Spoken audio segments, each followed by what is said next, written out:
Okay, so today we're joined by the award-winning guitarist, composer, educator, and cultural historian, Billy Monama, an artist whose work revives and reclaims the richness of South African guitar tradition. Billy, welcome. And Thank you. the idea is for us to just jump in and speak about the kinds of sounds and the kinds of music or the kinds of scenes that you witnessed or saw as a child that actually shaped you to the musician and the person that you are. Can you just tell us from the beginning, how did music come into your life? Well, I was surrounded by music. My neighbor used to host Stock fairs, and every fortnight they will, host Stock fairs, and the music was playing through the night. There was no careful, Mm. so it plays until in the morning, uh, and then my neighbor on the other side, Babandaba, he had a guitar that he used to play during the public holidays when he was not working. He was a security guard at the hospital. Mm. And Mofia Christmas or Pasika, he will play the guitar, but he would just play it, strum it there, and then hang it on the wall. And then the front opposite, there was a lady who was a sangoma. So sometimes there will be like dinaka, those traditional dance music coming to do some ritual dance and traditional dance. And then back opposite, there was a choir. Every time Obet Ndaba, I remember that guy. So those guys, they were every day they were meeting to practice a choir, and the choir they will go and perform at weddings, Mm. funerals, those kind of events, and unveilings and so forth. Yeah. And yeah, so that's how music happened. And when my mother took me to church, I found music. So now this guitar I've been hearing, now it came to life when I saw it at church for the first time. Yeah. And now I see this guitar now live and with the music. My life changed immediately there. Yeah. And I came back, I came back imitating each and every guitar line that was played.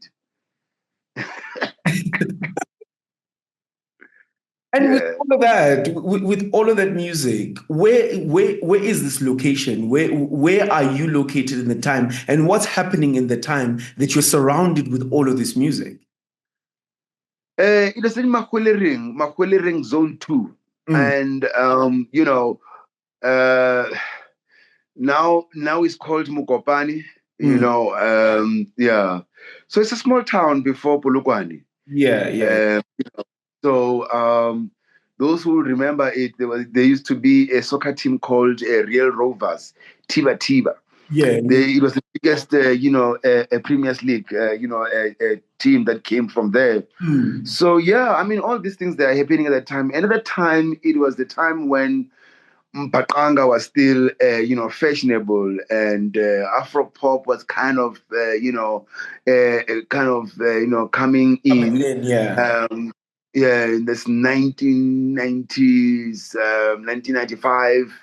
But 1997, that's when I started playing, Mm. So now, but I mean, like this music, I've been hearing this music like for the rest of my life. I mean, like from when I was a child, from when I was 7, 10, 8, I was baptized with that sound. And the repertoire that Mwanakoka will play, my neighbor, during the stock fest, it will Mm. be the repertoire of Mashatile Mautila Queens, the Kipi Mekezi, the Abdullah Ibrahim, all the jazz classics you can think of, Zayn Kosi, Westin Kosi, Mahona Toshe, the whole champions, and my mother as well. My father, she passed on in 1992.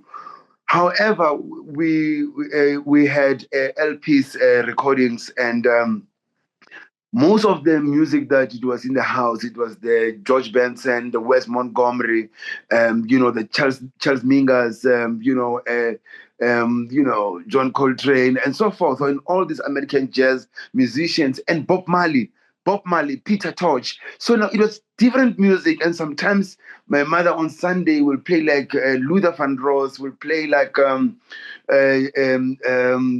Teddy Pendergrass, Isaac Hayes and Barry White and all. So I grew up listening to various styles of music. It was not only mbaqanga, but the guitar of mbaqanga is the one that. That's what I wanted to go to. Like, of all because you're exposed to mbaqanga, there's vocal there, yes, the guitar, there's drums in there. You listen to jazz, there's your trumpets, there's your saxophones, there's your drums. You're listening to like your Teddy Pendergrass, your Luther Vandross. There's vocals there. Why the guitar specifically? I know you came from church like imitating it, and you're like, this is my thing. Yes. But when you sit down and think back, or when you first initially touched it, why? What led you to the guitar?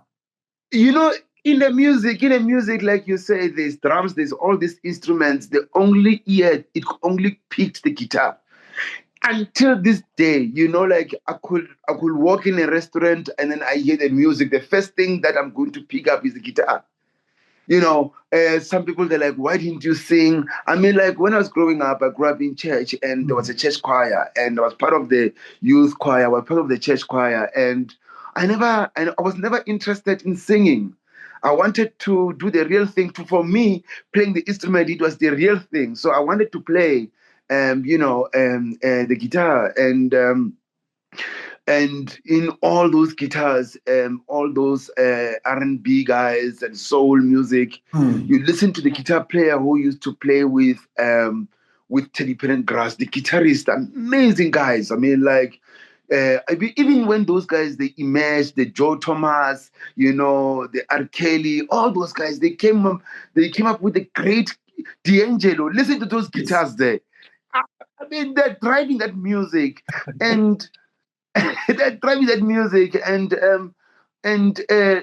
mbaqanga as well, as maskanda, the Thomas Chauke. The one thing that you want to pick up, it was the guitar. Yeah. And like as you're speaking, I'm thinking that therefore, when you've got both an informal and formal music education, how has that come into your life? And also, how are your influences now coming into your music? So you've got this informality that you come from, but then you then also go to school and you study further.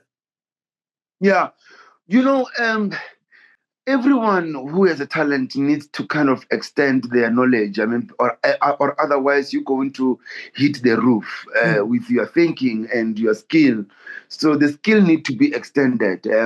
For example, you could be the best chef, ushayibhodo endlini bakushayela izandla ukuthi our child knows how to cook. But when you go to school, then you are exposed to other things, theories, technical side of things, history, and now you are conscious about what you do. When you cook with conscious, okay, if I do that and that. So with music, it was the same thing. I was informally, trained, and the biggest thing that came out of that, it was the ear, because I could hear a song and I would play it immediately, and on the guitar, or sometimes it will take me some couple of 2 minutes to just figure it out.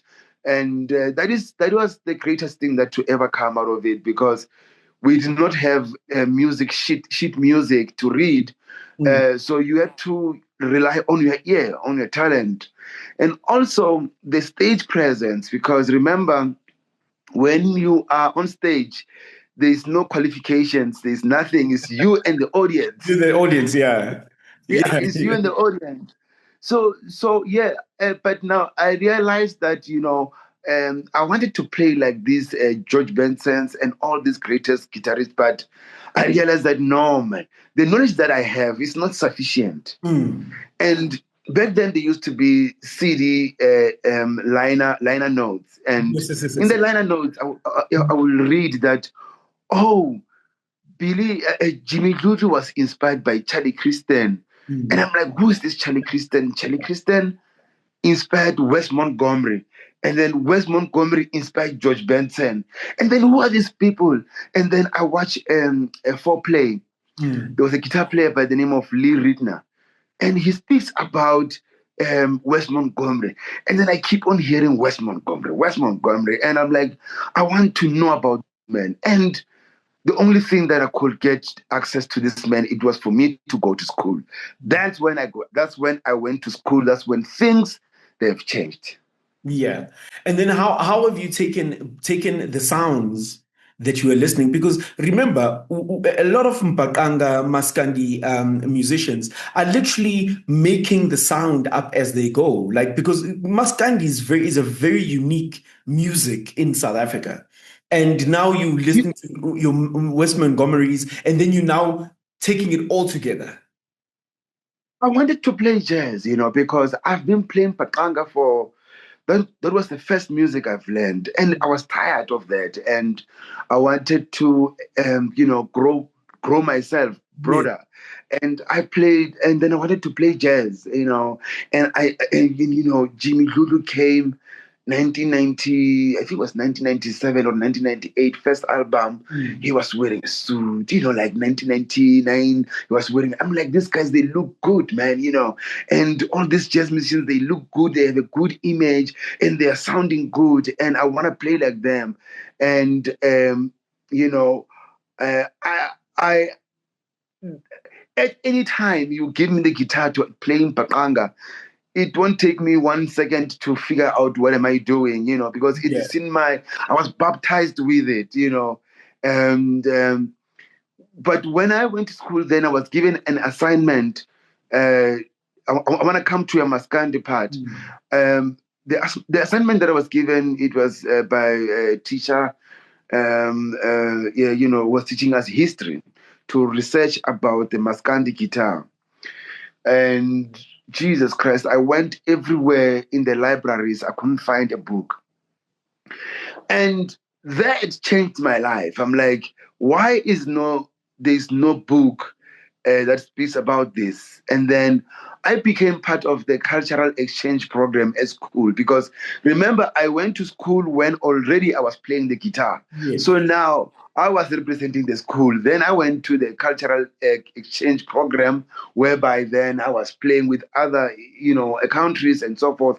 And they will ask me, so now, Billy, where is the book? What are you playing? Because I will play mbaqanga. I will demonstrate to them, this is how we play at home. Yeah. But and then they will be like, where is the point of reference?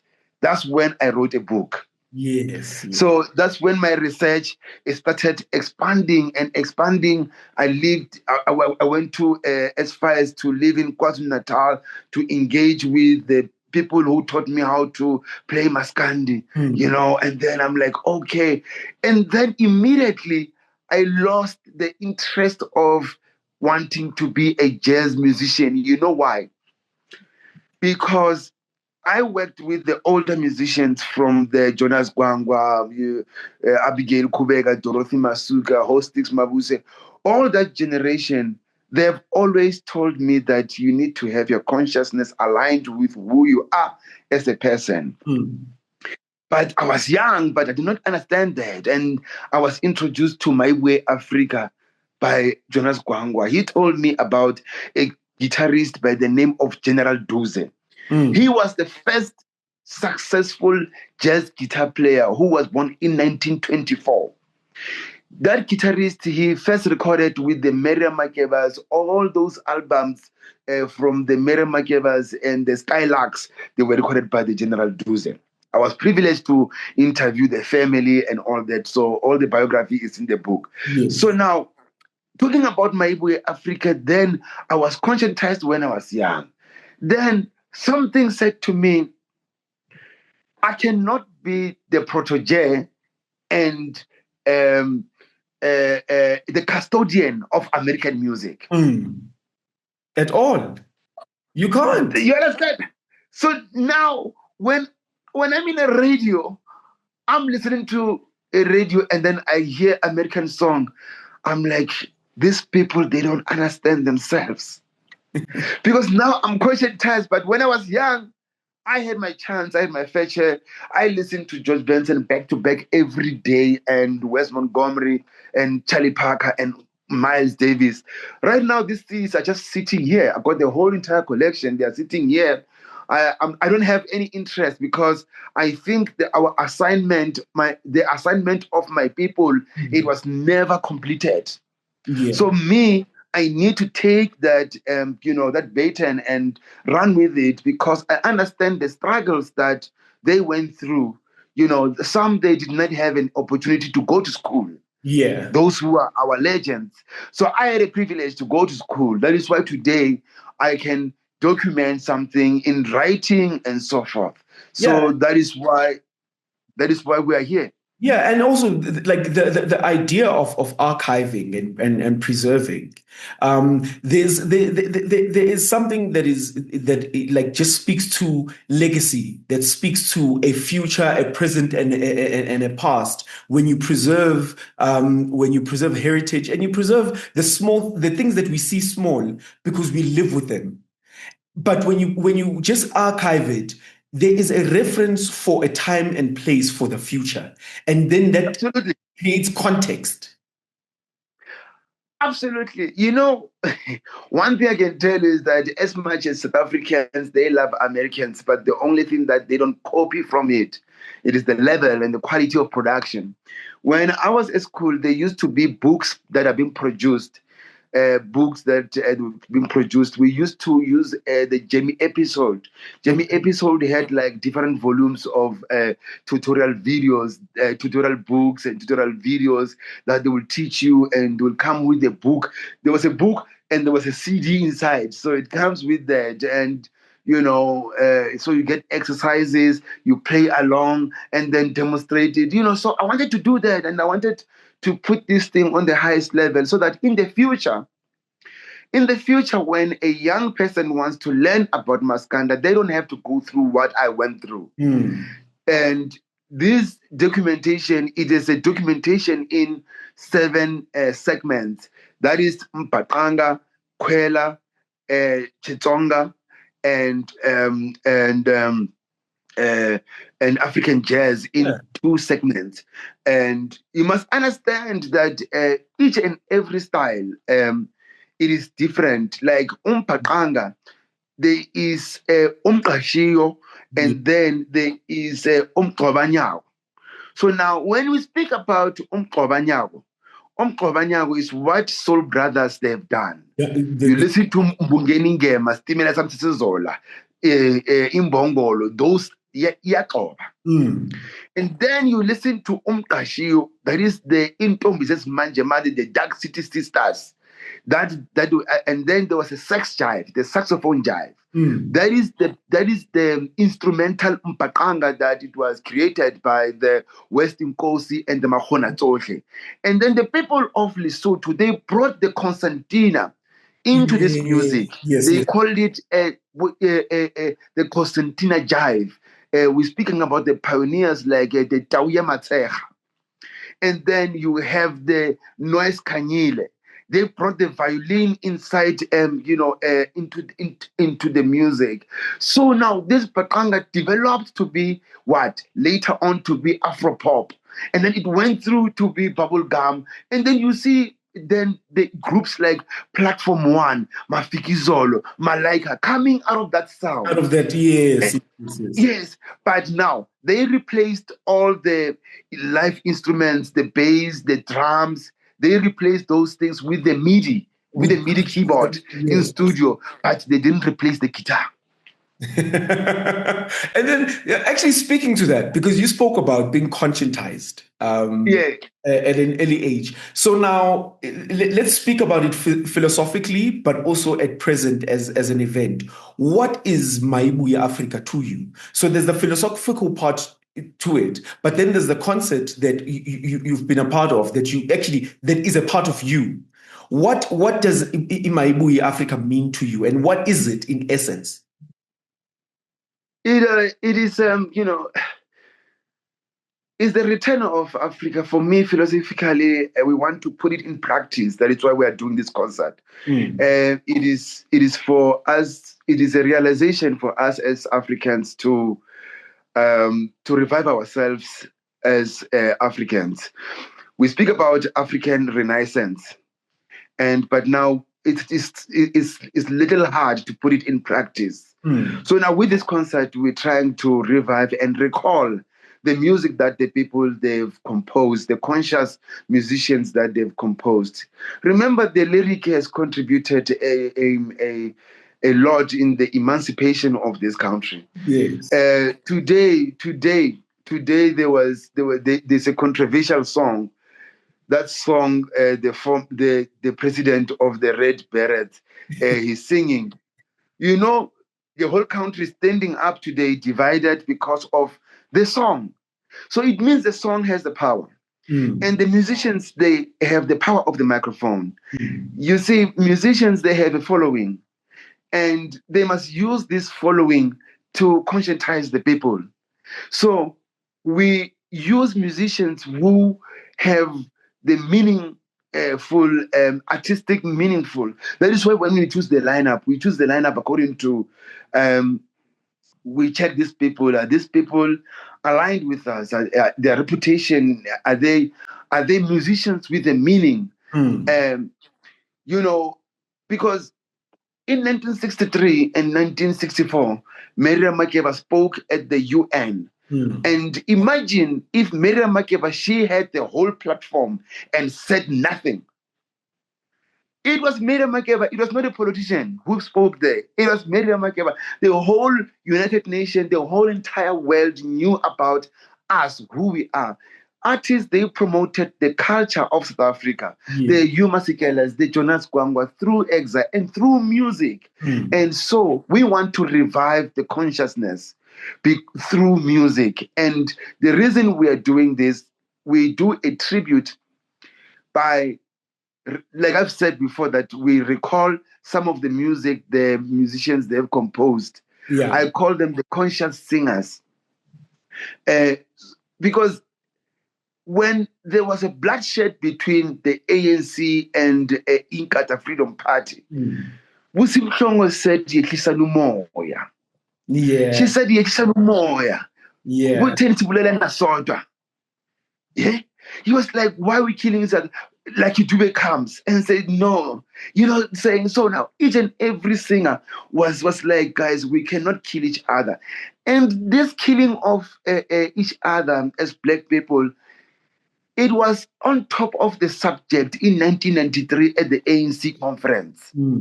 Because it was affecting the politics. But now today, it doesn't affect the politics. No one gives a damn about it.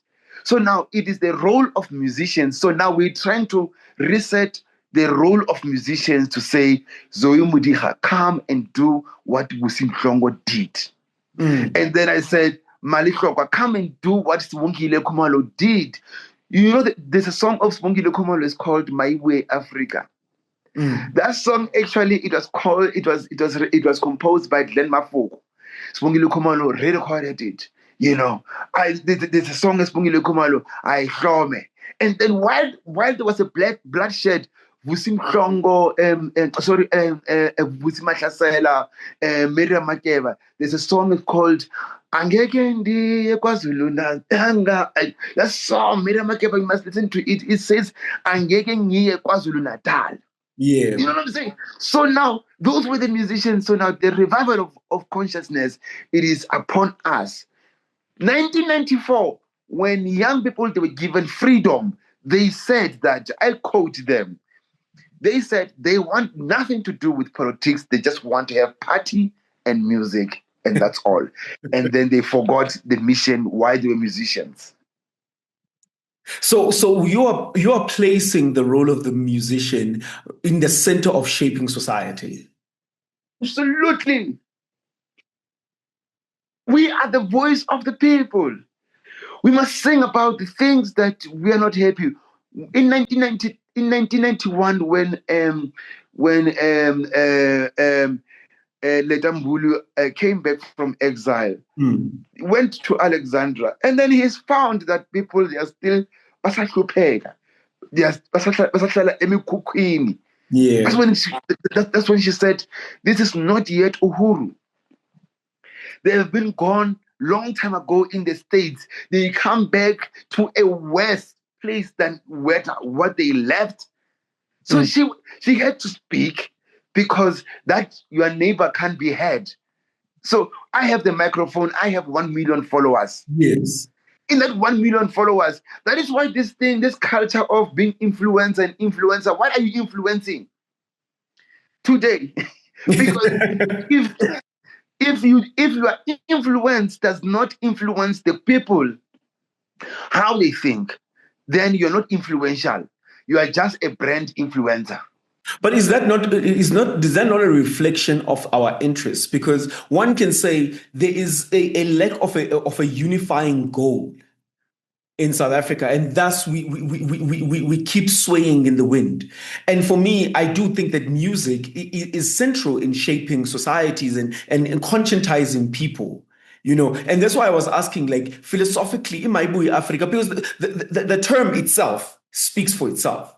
But then there's a practicality and there's an action that needs to be done behind the word itself or the sentence itself. And it should not be an event. It should be part of us, because part of us, that is why I call it the rebirth of Ubuntu. Because part of us, we have it.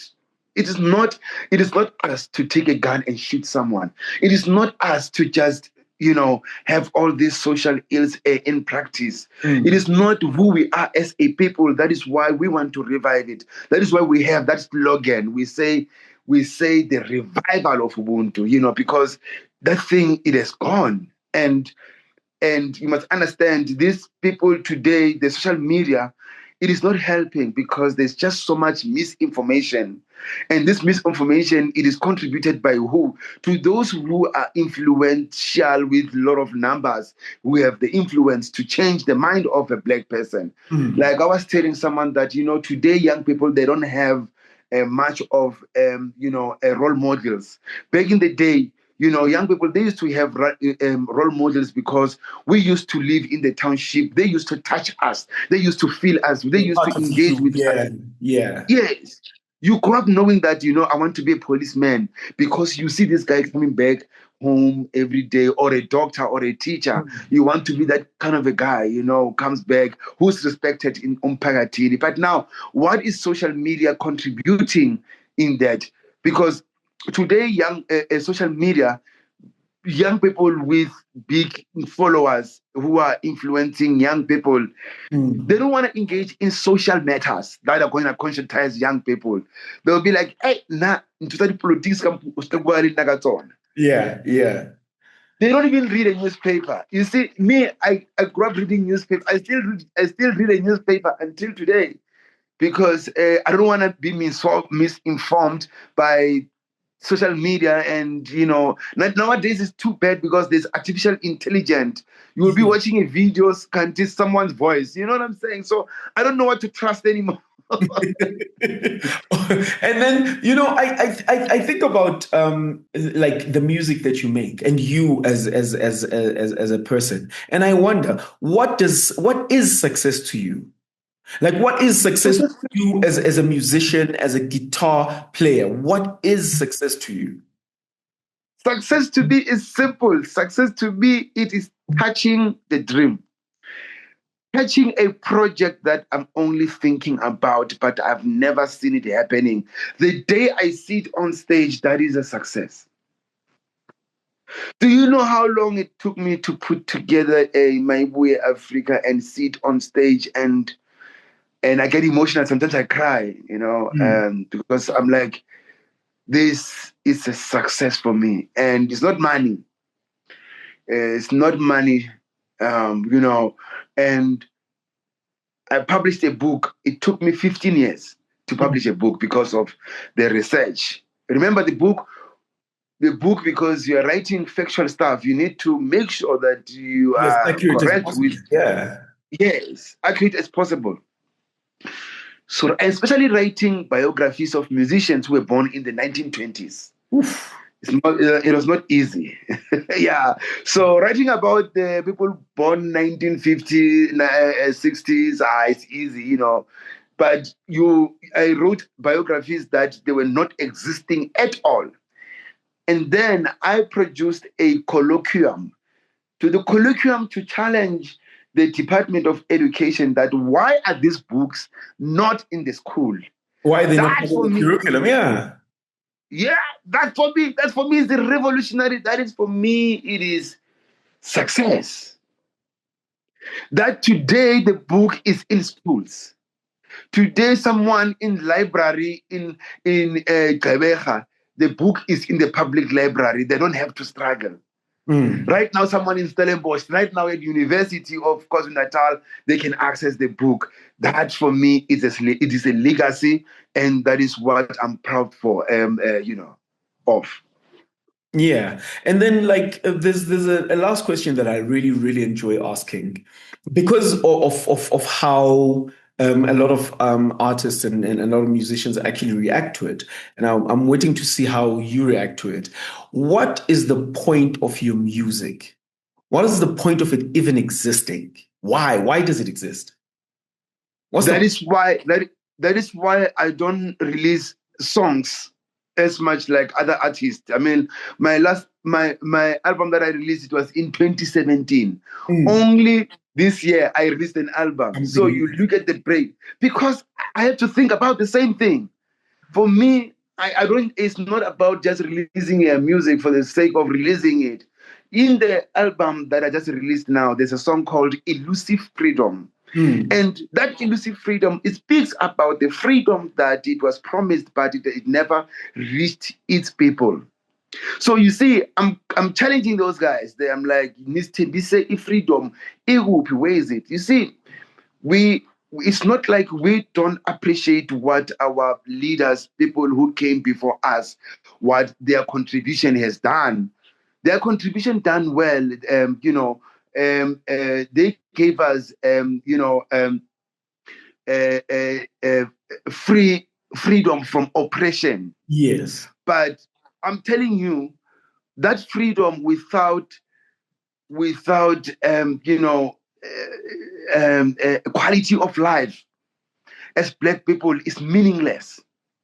Because look at the quality life of music of Black people. So now my music, it speaks about that. So now that is why I write songs like Elusive Freedom. I speak about Lost in Translation. And sometimes, most of the time, I bring in vocals so that they can speak and the listener can hear with this guy. He speaks about it. In Elusive Freedom, I invited Mokgati wa Africa. She's a poem. I said to her, Bastembise Amanga, look where we are. And the song, there's a chant at the end there. Iti inkululeko yamanga sitolile. Amanda, somandla, amandla, amanga. So now this thing is a challenge. You hear it. So that is a purpose. That's why I release the music. And then for sure, of course, we live in a social, climate whereby people, they fall in love quickly and so forth. Then we write songs about love, and then I invited Langa Mavuso. Langa Mavuso, they said to me that jazz is for old people. What do you think? Then we need to make jazz to look young again. We need to make jazz look appealing to various audience, So that is why I have a purpose, and the time when I release the album, what is it that I want to achieve? So I think so far the album has achieved what I wanted to do, because after I played the song, I remember first time the song played was on 702. That elusive freedom. When the poem finished, Themba was like, "Hey, Billy, wapolitika man." No, but you're going back to what you said earlier, and Mina, I wouldn't want to take too much of your time, because this is the first conversation of many. Because Mina, I was at you did a book launch, I think last year or the year before last, at the Untitled Basement. I was there. I was listening. I was part of the audience, and I realized there and then that there's an essence that you have about. There's a respect now for abantu abadala. There's a reverence that you Yes. have. And I think it comes from having engaged with their stories so much. So this is a conversation at Alayo. We're not done. We're going to continue. And I've seen you perform at the Joy of Jazz, which was also phenomenal when I was there. And I do think that you are one of these voices that literally need to be cared for, need to be constantly engaged, and also you need to be literally elevated at every time because of the kind of work that you do and the kind of music that you release, because your guitar speaks.